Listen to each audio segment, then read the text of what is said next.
নমস্কার বন্ধুরা, welcome back to live আড্ডা ফুটবল। তো বন্ধুরা, আরও একটা নতুন ভিডিওতে তোমাদের সকলকে স্বাগত জানাই। তো বন্ধুরা, ভিডিওটা শুরু করার আগে তোমাদের কাছে একটাই অনুরোধ, সেটা হচ্ছে যে আমাদের এই চ্যানেলে যারা প্রথমবার তারা কিন্তু অবশ্যই আমাদের এই চ্যানেলটাকে সাবস্ক্রাইব করে পাশে থাকা বেল আইকনটি অল করে রাখবে, যাতে সবার প্রথমে এরম খেলার আপডেট তোমাদের কাছে পৌঁছে যায়। তো বন্ধুরা, আজকে অনেক আপডেট তোমার সঙ্গে শেয়ার করার আছে। কালকে মোহনবাগান তারা কিন্তু জামশেদপুরকে 3-2 গোলে অ্যাগ্রিগেটে হারিয়ে তারা কিন্তু ফাইনালে চলে গেছে বেঙ্গালুরু এফসির মুখোমুখি হতে। এবং এই ফাইনাল খেলা কোথায় হবে, কোন স্টেডিয়ামে হবে, কত তারিখে হবে, এটা কিন্তু আজকে আলোচনা করব। এবং মলিনা ম্যাচ শেষে বেঙ্গালুরু এফসির বিরুদ্ধে কী বললেন এটা আজকে জানাবো, এবং আপিয়াকে নিয়ে কিছু আলোচনা করব। তো তোমরা ভিডিওটা একটু স্কিপ না করে পুরো দেখতে থাকো। তো বন্ধুরা, সবার প্রথমে আমরা আলোচনা করছি যে আমার এই কমিউনিটি অর্থাৎ আমার এই ইউটিউব চ্যানেলে কটা আসল ট্রু মারিনাস ফ্যান আছে আমি দেখতে চাই, এবং আজকে আমি কমেন্ট বক্স ভরিয়ে দাও তোমরা, আমি দেখতে চাই জয় মোহনবাগান বলে। আমি কিন্তু তোমাদের কাছে 100টা কমেন্ট তোমাদের কাছে আজকে চাচ্ছি, এবং শুধুমাত্র জয় মোহনবাগান তোমরা দেখতে চাই যে কতজন আজকে মোহনবাগানের নাম নিয়ে গলা ফাটাতে পারে, এবং এই কমেন্ট বক্সে কিন্তু আমি প্রত্যেকজনের রিপ্লাই দেবো। তো দেখি।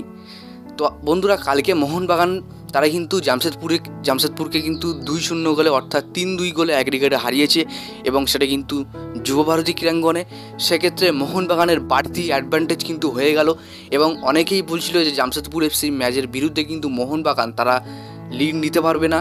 জামশেদপুর এফসি তারা কিন্তু 10-11 জনের ডিফেন্স লাভিয়ে দিয়েছে, সেক্ষেত্রে মোহনবাগান কোনো চান্স পাবে না। তো তাদেরকে যোগ্য জবাব দিয়েছে মোহনবাগান। জিআরডি টাটা কমপ্লেক্সে যেটা হয়েছে তার কিন্তু উপযুক্ত জবাব মোহনবাগান মাঠে দিয়েছে, এবং আমার পুরোপুরি ভরসা ছিল যে মোহনবাগান তারা কিন্তু এই ম্যাচটা উইন করে তারা কিন্তু ফাইনালে যাবে বেঙ্গালুরু এফসির বিরুদ্ধে খেলতে।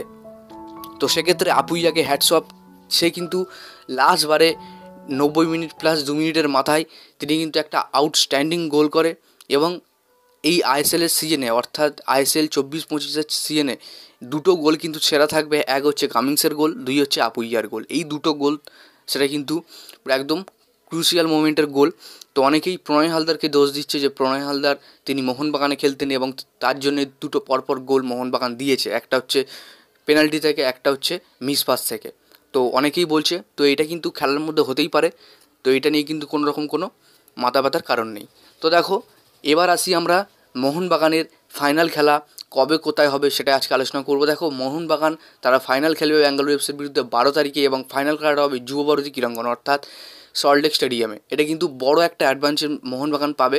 কালকের ম্যাচে 58,000 প্রায় 59,000 দর্শক হয়েছিল, 60,000-এর কাছাকাছি, এবং ফাইনালে তোমরা প্রায় দেখতে পারবে 65-66,000 দর্শক, যেটা কিন্তু একটা বড় মাপের।